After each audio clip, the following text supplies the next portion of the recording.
ರಾಜ್ಯ ಕಾಂಗ್ರೆಸ್ನಲ್ಲಿ ಜೋರಾಗ್ತಾ ಇದೆ ಪಟ್ಟದ ಸಮರ. ದೆಹಲಿಯಲ್ಲಿ ಹೈಕಮಾಂಡ್ ನಾಯಕರನ್ನ ಭೇಟಿ ಮಾಡಿದಂತಹ ಡಿಕೆ ಇದೀಗ ಹೈಕಮಾಂಡ್ ನಾಯಕರ ಬಳಿ ಹಲವು ವಿಚಾರಗಳನ್ನ ಪ್ರಸ್ತಾಪ ಮಾಡಿದ್ದೇನೆ ಅಂತ ಹೇಳ್ತಿದ್ದಾರೆ. ಹಾಗಾದ್ರೆ ಹೈಕಮಾಂಡ್ ಭೇಟಿ ಬಳಿಕ ಡಿಕೆಶಿ ಅತ್ಯಂತ ಜಾಣ್ಮೆಯ ನಡೆಯನ್ನ ಕೂಡ ನಡೀತಾ ಇದ್ದಾರೆ. ಇಲ್ಲಿ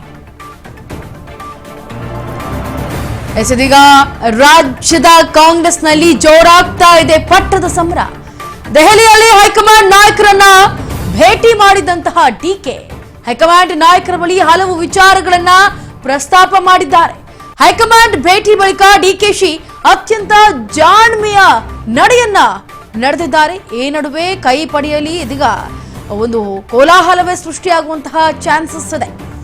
ಯಾಕೆ ಅಂದ್ರೆ ಒಂದು ಕಡೆ ಸಿಎಂ ಸಿದ್ದರಾಮಯ್ಯ ನಾನು ಆಪ್ತ ಅಂದ್ರೆ ನನಗೆ ಆಪ್ತ ಡಿಸಿಎಂ ಡಿಕೆ ಶಿವಕುಮಾರ್, ಈಗ ಈ ಕಡೆ ಸಿಎಂ ಸಿದ್ದರಾಮಯ್ಯ, ಒಂದು ಕಡೆ ಇಬ್ಬರೂ ಕೂಡ ಈ ಒಂದು ಏನು ಈ ಇಬ್ಬರು ಸ್ಥಾನದಲ್ಲಿ ಇರೋದ್ರಿಂದ ಒಂದ್ ಕಡೆ ಸಿಎಂ ಹೇಳ್ತಾರೆ ಹೈಕಮಾಂಡ್ ನನ್ನ ಪರವಾಗಿದೆ, ಹಾಗಾಗಿ ನಾನು ಅಂದ್ರೆ ಪರವಾಗಿ ಅನ್ನೋದಕ್ಕಿಂತ ನನಗೆ ಬೆಂಬಲವಾಗಿದೆ ಅದು, ಹಾಗಾಗಿ ನಾನು ಸಿಎಂ ಸ್ಥಾನವನ್ನ ಮುಂದುವರಿಸ್ಕೊಂಡು ಹೋಗ್ತೇನೆ ಅಂತ.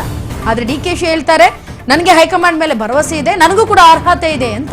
ಬಜೆಟ್ ವರೆಗೂ ಸುಮ್ಮನೆ ಇರಿ ಅಂತ ಪ್ರಶ್ನೆಯನ್ನ ಹಾಕ್ತಾ. ಇದರ ಜೊತೆಗೆ ಸೋನಿಯಾ ಗಾಂಧಿ ಭೇಟಿಯಾಗಿದ್ದಂತಹ ಶಿವಕುಮಾರ್ ಒಂದಷ್ಟು ನಿರೀಕ್ಷೆಯನ್ನು ಹುಟ್ಟುಹಾಕ್ತಾ ಇದ್ದಾರೆ. ಸಿಎಂ ಸ್ಥಾನದ ವಿಚಾರವಾಗಿ ಸೋನಿಯಾಗೆ ಡಿಕೆಶಿ ಮಾತನಾಡಿರೋದ್ರ ಜೊತೆಗೆ ಸದ್ಯ ಬಜೆಟ್ ಅಧಿವೇಶನದವರೆಗೂ ಸುಮ್ಮನೆ ಇರಬೇಕು ಅನ್ನೋದು ಚರ್ಚೆಗೆ ಬರ್ತಾ ಇದೆ. ಈಗ ನಾಯಕತ್ವ ಬದಲಾವಣೆ ತಕ್ಷಣಕ್ಕೆ ಸಾಧ್ಯ ಆಗೋದಿಲ್ಲ, ಎಲ್ಲರನ್ನೂ ವಿಶ್ವಾಸಕ್ಕೆ ಪಡಿಬೇಕಾಗತ್ತೆ. ಹಾಗಾಗಿ ಸಿದ್ದರಾಮಯ್ಯ ಜೊತೆಗೂ ಮಾತನಾಡಬೇಕಾಗತ್ತೆ. ನಾವು ದೇಶದಲ್ಲಿ ಪಕ್ಷದ ಸದಸ್ಯ ಪರಿಸ್ಥಿತಿ ಏನಿದೆ ಅದು ಸದ್ಯದ ಮಟ್ಟಿಗೆ ಈಗ ಸರಿ ಇಲ್ಲ. ಹಾಗಾಗಿ ತಮ್ಮ ಶ್ರಮಗಳ ಬಗ್ಗೆ ಎರಡು ಮಾತಿಲ್ಲ, ನಾವು ಅದ್ರ ಬಗ್ಗೆ ಮಾತನಾಡೋದಿಲ್ಲ. ಆದ್ರೆ ತಮ್ಮ ಪಕ್ಷದ ನಿಷ್ಠೆ ಬಗ್ಗೆ ಮೆಚ್ಚುಗೆ ಇದೆ ನಮ್ಗೆ. ಸಿಎಂ ಸ್ಥಾನದ ವಿಚಾರವಾಗಿ ಒಬ್ಬೊಬ್ಬರೇ ತೀರ್ಮಾನ ತಗೊಳ್ಳೋದು ಅಷ್ಟು ಸಾಧ್ಯವಲ್ಲ, ಅಷ್ಟು ಸುಲಭವೂ ಅಲ್ಲ. ಬಜೆಟ್ ಬಳಿಕ ಮತ್ತೆ ದೆಹಲಿಗೆ ಬನ್ನಿ ನೀವು, ಇದ್ರ ಬಗ್ಗೆ ನಾವು ಮಾತನಾಡೋಣ ಅಂತ ಈಗ ಬಜೆಟ್ ಆಗೋವರೆಗೂ ಸುಮ್ಮನೆ ಇರಿ ಅಂತ ಹೇಳಿ ಸಂದೇಶವನ್ನ ರವಾನೆ ಮಾಡಿ ಈಗ ಡಿಕೆಶಿ ಅವರನ್ನ ಸುಮ್ಮನೆ ಇರಿಸಿದ್ದಾರೆ ಸೋನಿಯಾ ಗಾಂಧಿ. ಯಾಕಂದ್ರೆ ಸಮಾಲೋಚನೆ ಕೂಡ ನಡೀತು ಸೋನಿಯಾ ಗಾಂಧಿ ಜೊತೆ ಡಿಕೆಶಿ ಜೊತೆ.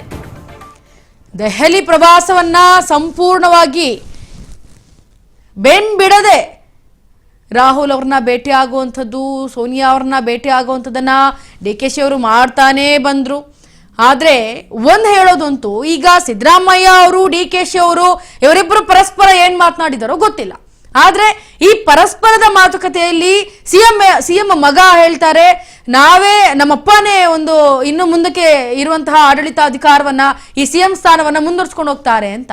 ಇತ್ತ ಡಿಕೆ ಸುರೇಶ್ ಹೇಳ್ತಾರೆ, ಅಂದ್ರೆ ಡಿಕೆ ಶಿವಕುಮಾರ್ ಅವರ ತಮ್ಮ ಹೇಳ್ತಾರೆ ಇಲ್ಲ ನಮ್ಮಣ್ಣ ಈ ಒಂದು ಅರ್ಹತೆ ಸಿಎಂ ಸ್ಥಾನಕ್ಕೆ ಅರ್ಹತೆ ಇದೆ, ಈ ಕುರ್ಚಿಯನ್ನ ಪಡೆದುಕೊಳ್ಬೇಕು, ಹಾಗಾಗಿ ಈ ಕುರ್ಚಿ ಸಂಬಂಧಪಟ್ಟಂತೆ ನಮ್ಮಣ್ಣ ಹೈಕಮಾಂಡ್ ಹತ್ರ ಹೋಗ್ತಾರೆ, ನಾನು ಕೂಡ ಹೋಗಿ ಹೈಕಮಾಂಡ್ ಅನ್ನ ಭೇಟಿಯಾಗಿ ನಾನು ಅವರಿಗೆ ಮನವರಿಕೆ ಹೇಳ್ತೇನೆ ಅಂತ ಹೇಳ್ತಾರೆ. ಅಲ್ಲ, ಇವರಿಬ್ಬರ ನಡುವೆ ಆಗಿರುವಂತಹ ಮಾತುಕತೆ ಅವರಿಬ್ಬರಿಗೆ ಗೊತ್ತಿರುತ್ತೆ. ಒಂದ್ ಕಡೆ ಸಿಎಂ ಸುಮ್ಮನಿರುವಂತಹ ಸಮಯದಲ್ಲಿ ಡಿಕೆಶಿ ಅವರು ಹೇಳ್ತಾರೆ ಸಿಎಂ ನನಗೆ ಸಿಎಂ ಸ್ಥಾನವನ್ನ ಬಿಟ್ಕೊಡ್ತಾರೆ ಅನ್ನೋದು ನನಗೆ 100% ನಂಬಿಕೆ ಇದೆ, ಅವ್ರು ಮಾತು ಕೊಟ್ಟಂತೆ ನಡ್ಕೊಳ್ತಾರೆ ಅನ್ನೋ ಮಾತನ್ನ ಸಿಎಂ ಸಿದ್ದರಾಮಯ್ಯ ಅವರಿಗೆ ಡಿಕೆಶಿ ಅವರು ಹೇಳ್ತಾರೆ. ಇದ್ರ ಬಗ್ಗೆ ಮತ್ತಷ್ಟು ಡೀಟೇಲ್ಸ್ ಕೊಡೋದಕ್ಕೆ ನಮ್ಮ ಜೊತೆ ಲೈವ್ ನಲ್ಲಿ ಜಾಯ್ನ್ ಆಗ್ತಾ ಇದ್ದಾರೆ ನಮ್ಮ ಪ್ರತಿನಿಧಿ ಬಸವರಾಜು. ಬಸವರಾಜು, ಈಗ ಈ ರಾಜ್ಯ ರಾಜಕೀಯದಲ್ಲಿ ನಡೀತಾ ಇರುವಂತಹ ಈ ಒಂದು ಏನು ನಾಯಕತ್ವದ ಬದಲಾವಣೆ ಇದೆ, ನನಗ್ ಬೇಕು ಸಿಎಂ ಕುರ್ಚಿ ಅನ್ನೋದು, ಈಗ ಸದ್ಯಕ್ಕೆ ಹೈಕಮಾಂಡ್ ನಾಯಕರ ಬಳಿ ಹಲವು ವಿಚಾರಗಳನ್ನ ಮಾತನಾಡಿದರ ಜೊತೆಗೆ ಸೋನಿಯಾ ಜೊತೆ ಡಿಕೆಶಿ ಮಾತನಾಡಿದ್ದಾರೆ. ಏನ್ ಮಾತನಾಡಬಹುದು, ಏನೇನೆಲ್ಲ ಆಗಿದೆ ಅನ್ನೋದನ್ನ ಅಪ್ಡೇಟ್ ಕೊಡಿ. ಈಗಾಗಲೇ ಡಿಸಿಎಂ ಡಿಕೆ ಶಿವಕುಮಾರ್ ಅವರು ನಿನ್ನೆ ದೆಹಲಿಯಲ್ಲಿ ಹೈಕಮಾಂಡ್ ನಾಯಕನ ಭೇಟಿ ಆಗಿರತಕ್ಕಂಥದ್ದು. ಪ್ರಮುಖವಾಗಿ ನಾಯಕತ್ವ ಬದಲಾವಣೆ ವಿಚಾರಕ್ಕೆ ಸಂಬಂಧಪಟ್ಟಂತೆ ಒಂದು ಕ್ಲಾರಿಟಿ ತೆಗೆದುಕೊಳ್ಬೇಕು ಅನ್ನುವಂತ ನಿಟ್ಟಿನಲ್ಲಿ ಸಾಕಷ್ಟು ಪ್ರಯತ್ನವನ್ನ ಡಿಕೆ ಶಿವಕುಮಾರ್ ಅವರು ಕೂಡ ಮಾಡಿರ್ತಕ್ಕಂಥದ್ದು. ಹಾಗಾಗಿ ಅದರ ಭಾಗವಾಗಿ ರಾಹುಲ್ ಗಾಂಧಿ ಅವರನ್ನ ಭೇಟಿ ಮಾಡಿದ್ದಾರೆ, ಸೋನಿಯಾ ಗಾಂಧಿ ಅವರನ್ನು ಕೂಡ ಭೇಟಿ ಮಾಡಿರ್ತಕ್ಕಂಥದ್ದು. ಪ್ರಮುಖವಾಗಿ ಸೋನಿಯಾ ಗಾಂಧಿ ಅವರ ಬಳಿ ಕೂಡ ಹಲವು ವಿಚಾರಗಳ ಸಂಬಂಧಪಟ್ಟ ಚರ್ಚೆ ಕೂಡ ಡಿಕೆ ಶಿವಕುಮಾರ್ ನಡೆಸಿರ್ತಕ್ಕಂಥದ್ದು. ಆ ಒಂದು ಸಂದರ್ಭದಲ್ಲಿ ತಮ್ಮದೇ ಆಗಿರ್ತಕ್ಕಂತಹ ರೀತಿಯಲ್ಲಿ ಸಿಎಂ ಸ್ಥಾನದ ವಿಚಾರಕ್ಕೆ ಸಂಬಂಧಪಟ್ಟಂತೆ ಒಂದಿಷ್ಟು ಮನವಿಗಳನ್ನು ಕೂಡ ಮಾಡ್ಕೊಂಡಿದ್ದಾರೆ ಡಿಕೆ ಶಿವಕುಮಾರ್ ಅವರು. ನನಗೂ ಕೂಡ ಒಂದು ಅವಕಾಶ ಮಾಡಿಕೊಡ್ಬೇಕು ಅನ್ನುವಂತ ನಿಟ್ಟಿನಲ್ಲಿ ಕೂಡ ಮಾತನಾಡಿದ್ದಾರೆ. ಅದಕ್ಕೆ ಸೋನಿಯಾ ಗಾಂಧಿ ಅವರು ಸಹಿತ ನಿಮ್ಮ ಒಂದು ಪಕ್ಷ ಸಂಘಟನೆಗೆ ಎರಡು ಮಾತಿಲ್ಲ. ಆದ್ರೆ ಇದು ಸರಿಯಾದ ಸಮಯ ಅಲ್ಲ. ಇದು ಸಿಎಂ ಸ್ಥಾನ ಬದಲಾವಣೆ ವಿಚಾರಕ್ಕೆ ಸಂಬಂಧಪಟ್ಟಂತೆ ಎಲ್ಲರ ಜೊತೆ ಕೂಡ ಚರ್ಚೆ ನಡೆಸಬೇಕು. ಬಜೆಟ್ ಅಧಿವೇಶನ ಆಗ್ಲಿ, ಅದಾದ ಬಳಿಕ ಈ ಬಗ್ಗೆ ಸಿಎಂ ಸಿದ್ದರಾಮಯ್ಯ ಅವ್ರನ್ನು ಕೂಡ ಅವ್ರ ಬಳಿ ಕೂಡ ನಾವು ಚರ್ಚೆ ನಡೆಸಬೇಕು. ಮತ್ತೆ ಇನ್ನೂ ಕೂಡ ಅನೇಕ ಮುಖಂಡರ ಜೊತೆ ಕೂಡ ಚರ್ಚೆ ನಡೆಸಿ ಇದನ್ನ ಸೂಕ್ತ ನಿರ್ಧಾರ ಕೈಗೊಳ್ಳಬೇಕು. ಈಗಾಗಲೇ ಹಲವು ರಾಜ್ಯಗಳ ಚುನಾವಣೆ ಕೂಡ ಇದೆ. ಆ ಒಂದು ಚುನಾವಣೆ ಜವಾಬ್ದಾರಿ ಕೂಡ ನಮ್ಮ ಮೇಲಿದೆ. ಹಾಗಾಗಿ ಈಗಾಗಲೇ ಇಡೀ ರಾಷ್ಟ್ರದಲ್ಲೂ ಕೂಡ ಹಲವು ರಾಜ್ಯಗಳಲ್ಲೂ ಕೂಡ ಕಾಂಗ್ರೆಸ್ ಪಕ್ಷಕ್ಕೆ ಕೆಲವೊಂದಿಷ್ಟು ಕಡೆ ಹಿಂದೆ ಆಗ್ತಾ ಇದೆ. ಅದನ್ನು ಕೂಡ ನಾವು ಗಮನದಲ್ಲಿ ಇಟ್ಕೊಳ್ಬೇಕು. ಹಾಗಾಗಿ ಕರ್ನಾಟಕದ ಮೇಲೆ ನಮ್ದು ದೊಡ್ಡ ನಿರೀಕ್ಷೆ ಇದೆ. ಈ ರೀತಿಯಾಗಿರ್ತಕ್ಕಂಥ ಗೊಂದಲ ಸೃಷ್ಟಿ ಆದ್ರೆ ಇದೆಲ್ಲ ಒಂದ್ ಕಡೆ ಪಕ್ಷಕ್ಕೂ ಕೂಡ ಹಿನ್ನಡೆ ಆಗುವಂತ ಸಾಧ್ಯತೆ ಇದೆ.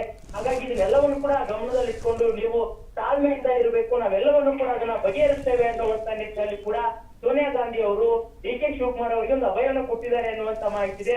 ಅದಕ್ಕೆ ಸೋನಿಯಾ ಗಾಂಧಿ ಅವರ ಮಾತಿಗೆ ಡಿ.ಕೆ. ಶಿವಕುಮಾರ್ ಅವರು ಕೂಡ ಸಹಮತ ವ್ಯಕ್ತಪಡಿಸಿ ನೀವು ಹೇಳ್ದಂಗೆ ನಾನು ಕೇಳ್ತೀನಿ ಅನ್ನುವಂತ ರೀತಿಯಲ್ಲಿ ಕೂಡ ಡಿ.ಕೆ. ಶಿವಕುಮಾರ್ ಅವರಿಗೆ ಡಿ.ಕೆ. ಶಿವಕುಮಾರ್ ಅವರು ಸಮ್ಮತಿ ಸೂಚಿಸಿದ್ದಾರೆ ಅನ್ನುವಂತ ಮಾಹಿತಿ ಇದೆ. ಹಾಗಾಗಿ ಡಿ.ಕೆ. ಶಿವಕುಮಾರ್ ಅವರು ಹೈಕಮಾಂಡ್ ನಾಯಕರನ್ನ ಭೇಟಿ ಮಾಡಿ ಕೆಲವಷ್ಟು ವಿಚಾರಗಳನ್ನು ಚರ್ಚೆ ಮಾಡಿದ್ರೆ ಎಲ್ಲವನ್ನೂ ಕೂಡ ಹೇಳಕ್ ಆಗೋದಿಲ್ಲ ಅನ್ನುವಂತ ರೀತಿಯಲ್ಲೂ ಕೂಡ ಡಿ.ಕೆ. ಶಿವಕುಮಾರ್ ಅವರು ಹೇಳಿರ್ತಕ್ಕಂಥದ್ದು. ಹಾಗಾಗಿ ಒಂದಿಷ್ಟು ಡಿ.ಕೆ. ಶಿವಕುಮಾರ್ ಅವರ ಒಂದಿಷ್ಟು ಸಮಾಧಾನ ಪಡಿಸುವಂತ ಪ್ರಯತ್ನ ಹೈಕಮಾಂಡ್ ನಾಯಕರು ಮಾಡಿದ್ದಾರೆ ಅನ್ನುವಂತ ಮಾಹಿತಿ ಕೂಡ ಸದ್ಯಕ್ಕೆ ತಿಳಿದು ಬರ್ತಾ ಇದೆ. ಹಾಗಾಗಿ ಡಿ.ಕೆ. ಶಿವಕುಮಾರ್ ಅವರು ಮುಂದಿನ ನಡೆಯನ್ನು ಅತ್ಯಂತ ಜಾಣ್ಮೆಯಿಂದ ನಡ್ಕೊಳ್ಬೇಕು ಅನ್ನುವಂತ ನಿಟ್ಟಿನಲ್ಲಿ ಡಿ.ಕೆ. ಶಿವಕುಮಾರ್ ಅವರು ಮುಂದಾದಂತೆ ಕಾಣ್ತಾ ಇದೆ. Inchara S Basavaraj, thank you so much ನಿಮ್ಮೆಲ್ಲ ಡೀಟೇಲ್ಸ್ಗಾಗಿ. ಏನು ತಮ್ಮ ಪಕ್ಷದ ನಿಷ್ಠೆಗೆ ಮೆಚ್ಚುಗೆಯನ್ನು ವ್ಯಕ್ತಪಡಿಸ್ತೀನಿ ಅಂತ ಒಂದ್ ಕಡೆ ಸೋನಿಯಾ ಅವರು ಹೇಳಿದ್ದಾರೆ. ಜೊತೆಗೆ ಏನು ಇದು ನಡಿಬೇಕು, ಇದೆಲ್ಲ ನಡೆದು ಹೋಗ್ಲಿ, ಬಜೆಟ್ ಆದ ನಂತರ ನಾವು ಮಾತನಾಡೋಣ ಅನ್ನೋದು ಕೂಡ ಸೋನಿಯಾ ಅವರು ಹೇಳಿದ್ದಾರೆ.